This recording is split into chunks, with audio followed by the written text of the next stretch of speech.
BHU से संबंधित all updates, notification तथा काउंसलिंग के लिए बीएचयू कॉन्सेप्ट को सब्सक्राइब करें और आगे आने वाली वीडियो के लिए बेल आइकन जरूर प्रेस करें। नमस्कार दोस्तों, स्वागत है आपका BHU concept online learning platform में। बीएचयू कॉन्सेप्ट पूरी तरह से बीएचयू को समर्पित एक ऑनलाइन लर्निंग प्लेटफॉर्म है। तो यदि आप चैनल पर नए हैं तो चैनल को सब्सक्राइब कर दीजिए और बेल आइकन को प्रेस कर दीजिए। तो जैसा कि हमने जीके क्वेश्चन सीरीज शुरू करी थी, तो पिछले वीडियो में हमने हिस्ट्री के 10 प्रश्न हमने डिस्कस किए थे और आज हम ज्योग्राफी यानी भूगोल के 10 प्रश्न यहाँ पर डिस्कस करने वाले हैं। तो चलिए शुरू करते हैं। तो देखिए, जैसे हमारा ये पहला प्रश्न डला हुआ है, गिरिवन भारत के किस राज्य में स्थित है? तो गिरिवन क्या है? एक नेशनल पार्क है, राष्ट्रीय उद्यान है। ठीक है, तो गिरिवन भारत के किस राज्य में स्थित है? गुजरात में, असम में, मेघालय में या मणिपुर में? तो गिरिवन जो है वो गुजरात में स्थित है। गुजरात इसका सही आंसर है। और बाकी ऑप्शंस के बारे में अगर हम देखेंगे तो असम में जो नेशनल पार्क है या राष्ट्रीय उद्यान है वो है काजीरंगा राष्ट्रीय उद्यान और मानस अभयारण्य।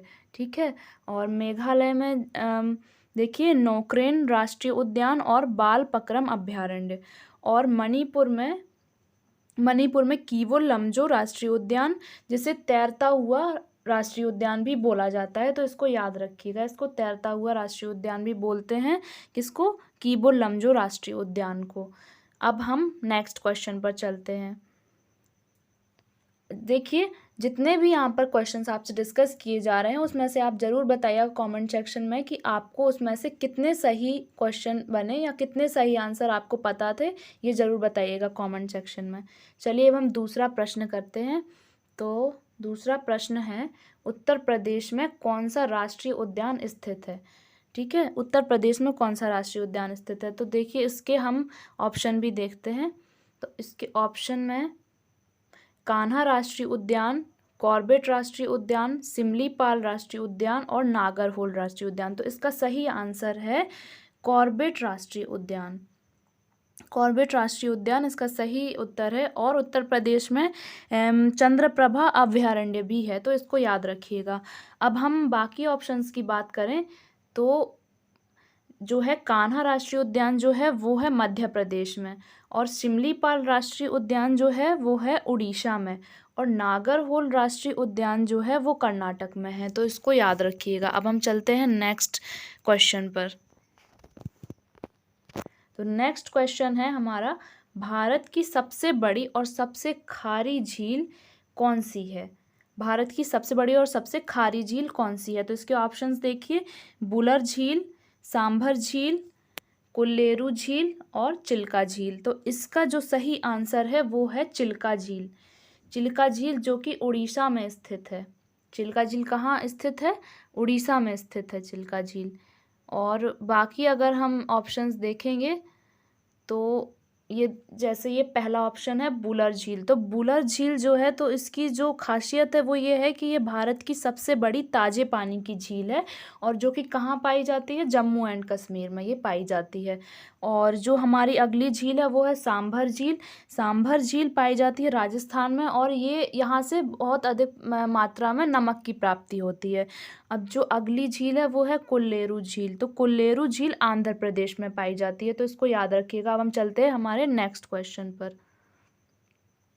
तो हमारा नेक्स्ट क्वेश्चन है, विश्व की सबसे प्राचीन पर्वत कौन सा है? ठीक है, विश्व का सबसे प्राचीन पर्वत कौन सा है? तो इसके ऑप्शन में है हिमालय, विंध्य पर्वत, नीलगिरी और अरावली। तो इसका जो सही उत्तर है वो है अरावली, जो कि राजस्थान में स्थित है। अरावली कहाँ स्थित है? राजस्थान में स्थित है।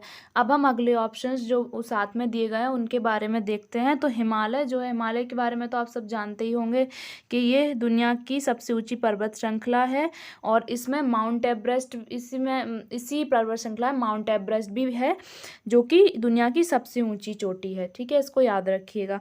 विंध्य पर्वत जो है वो मध्य प्रदेश में पाया जाता है, और जो नीलगिरी पर्वत है वो तमिलनाडु में पाया जाता है। और इसकी जो खासियत है वो ये है कि कहा जाता है कि ये पूर्वी और पश्चिमी घाट के मिलने का स्थान है। तो इसको याद रखिएगा। अब हम चलते हैं हमारे नेक्स्ट क्वेश्चन पर। तो नेक्स्ट क्वेश्चन है हमारा, विश्व का सबसे बड़ा रेगिस्तान कौन सा है? विश्व का सबसे बड़ा रेगिस्तान कौन सा है? तो इसके ऑप्शंस हैं थार, गोबी, सहारा और अटाकामा। तो विश्व का सबसे बड़ा जो रेगिस्तान है वो है सहारा, ठीक है, जो कि अफ्रीका में स्थित है। अफ्रीका नामक कॉन्टिनेंट में या द्वीप में स्थित है सहारा। अब हम जो अगले हमारे ऑप्शन है उनको देख लेते हैं। तो जो पहला ऑप्शन है थार, तो थार की खासियत ये है कि ये एक तो ये भारत में पाया जाता है और यह भारत का सबसे बड़ा रेगिस्तान है जो कि राजस्थान में स्थित है, ठीक है, इसको याद रखिएगा। अब हमारा जो नेक्स्ट ऑप्शन था गोबी, तो गोबी जो राजस्थान है वो एशिया का सबसे बड़ा रेगिस्तान है, ठीक है, जो कि मंगोलिया में पाया जाता है। ये कहाँ का सबसे बड़ा रेगिस्तान है? एशिया का सबसे बड़ा रेगिस्तान है। और अटाकामा जो रेगिस्तान है वो दक्षिण अमेरिका में पाया जाता है। कहाँ? दक्षिण अमेरिका में पाया जाता है, जो कि तांबे के खनन के लिए प्रसिद्ध है। तो इनको सबको याद रखिएगा। थार, गोबी और सहारा में अंतर भी याद रखिएगा कि सहारा विश्व का सबसे बड़ा रेगिस्तान, गोबी एशिया का सबसे बड़ा रेगिस्तान और थार भारत का सबसे बड़ा रेगिस्तान, ठीक है। अब हम चलते हैं हमारे नेक्स्ट क्वेश्चन पर। तो ना हमारा नेक्स्ट क्वेश्चन है कि विश्व का सबसे बड़ा नदी द्वीप कौन सा है, ठीक है, बहुत इंपॉर्टेंट क्वेश्चन है। विश्व का सबसे बड़ा नदी द्वीप कौन सा है? तो इसमें जो ऑप्शन दिए गए हैं वो है माजुली, जावा, मध्य अंडमान और मोर द्वीप, ठीक है। तो माजुली जो है, माजुली इसका सही आंसर है, जो कि असम में पाया जाता है। माजुली विश्व का सबसे बड़ा नदी द्वीप है, ठीक है। अब हम बाकी जो ऑप्शंस देखेंगे वो देखेंगे कि इनके बारे में क्या क्या खासियत है। तो जावा जो नदी द्वीप है वो इंडोनेशिया में पाया जाता है, ठीक है। और जो मध्य अंडमान है वो भारत में पाया जाता है और यह भारत का सबसे बड़ा नदी द्वीप है, इसको याद रखिएगा। यदि कोई आपसे पूछे भारत का सबसे बड़ा नदी द्वीप या एग्जाम में ये आ जाए ये क्वेश्चन, तो इसको याद रखिएगा। अब हमारा नेक्स्ट जो ऑप्शन है वो है मोर द्वीप। तो मोर द्वीप गुवाहाटी असम में पाया जाता है, ये भी भारत में स्थित है, ठीक है, इनको याद रखिएगा। अब हम चलते हैं हमारे नेक्स्ट क्वेश्चन पर। इसी बीच में आपको एक बार और बोलना चाहूँगी, आपसे निवेदन करना चाहूँगी कि आपको जितने भी क्वेश्चन इनमें आपको बन रहे हैं या जिनका भी आंसर आपको पता है उनको कॉमेंट सेक्शन में ज़रूर बताइएगा। तो अब हम आते हैं अपने नेक्स्ट क्वेश्चन पर। तो हमारा नेक्स्ट क्वेश्चन है, विश्व की सबसे लंबी नदी कौन सी है? तो क्वेश्चन को पहले ढंग से पढ़िएगा कि विश्व की सबसे लंबी नदी कौन सी है।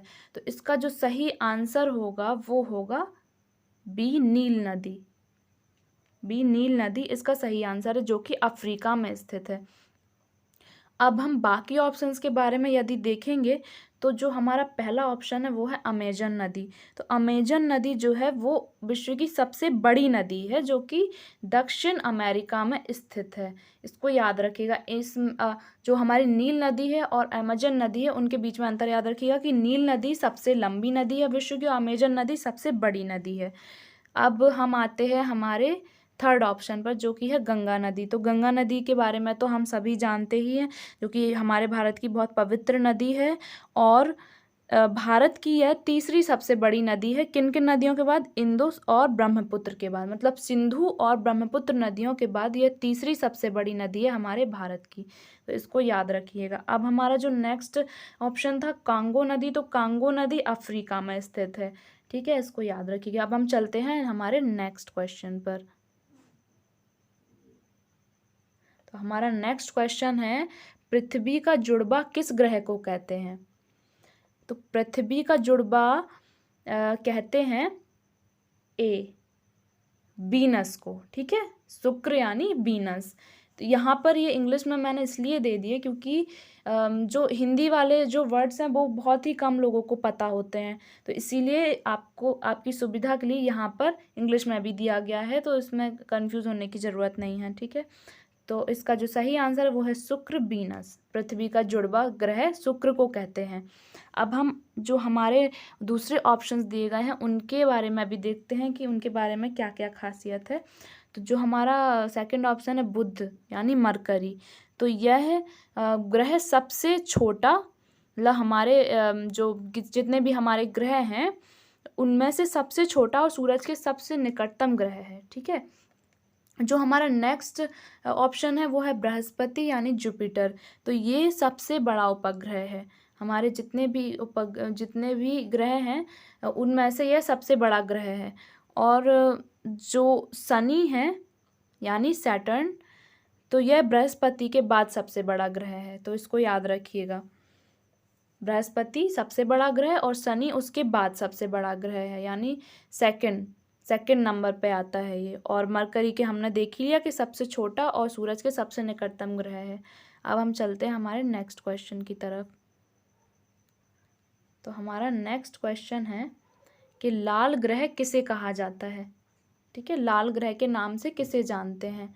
तो इसके ऑप्शन दिए हुए हैं बुध, अरुण, मंगल और वरुण। ठीक है, तो लाल ग्रह कहते हैं मंगल यानी मार्स को। ठीक है, इसका सही आंसर है मंगल, मार्स, इसको याद रखिएगा।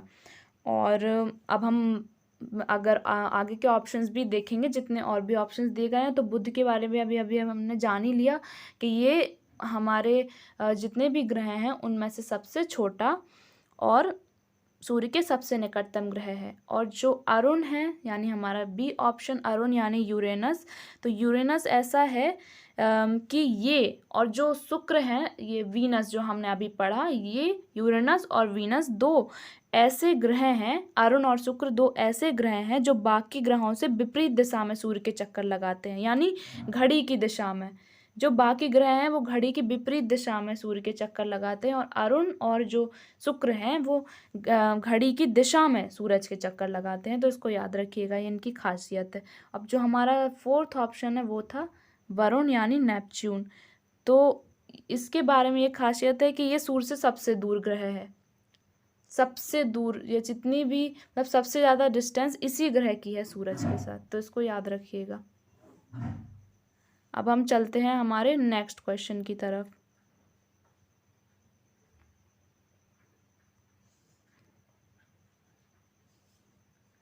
तो हमारा नेक्स्ट क्वेश्चन है कि सबसे अधिक उपग्रह किस ग्रह के पास है। ठीक है, सबसे अधिक उपग्रह किस ग्रह के पास है। तो इसके जो ऑप्शन दिए गए हैं वो है शुक्र, बृहस्पति, शनि और अरुण। ठीक है, तो इसका जो सही आंसर है वो है बृहस्पति। ठीक है, बृहस्पति यानी जुपिटर इसका सही आंसर है। तो बृहस्पति जो कि हमारे जितने भी ग्रह हैं उनमें से सबसे बड़ा ग्रह है, और इसमें अब उपग्रहों की संख्या है 79। ठीक है, 79 इसके उपग्रहों की संख्या है, इसको याद रखिएगा। अब हम अपने बाकी ऑप्शंस को भी देख लेते हैं।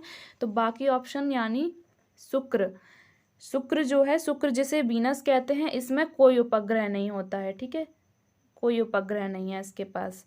और जो हमारा शनि है जिसे हम सैटर्न बोलते हैं, तो सैटर्न के उपग्रहों की संख्या है 62 यानी 62।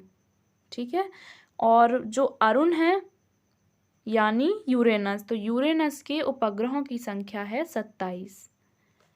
तो इनको याद रखिएगा, ये बहुत ही इम्पॉर्टेंट क्वेश्चन है आपके एग्ज़ाम के लिए। तो आज हमने ये अपने जितने भी हमारे 10 क्वेश्चंस थे हमने इनको कंप्लीट कर लिया। अगर आपको वीडियो पसंद आई हो तो वीडियो को लाइक कीजिएगा और अपने दोस्तों के साथ शेयर कीजिएगा। और यदि आप चाहें तो हमारे पेड कोर्स के साथ जुड़ सकते हैं, और हमारे पेड कोर्स पर जुड़ने के लिए इस नंबर पर कांटेक्ट कीजिए। बाकी कमेंट सेक्शन में ज़रूर बताइएगा कि आपको इनमें से कितने क्वेश्चंस का आंसर पता था। तब तक के लिए जय हिंद, मिलते हैं नेक्स्ट वीडियो में।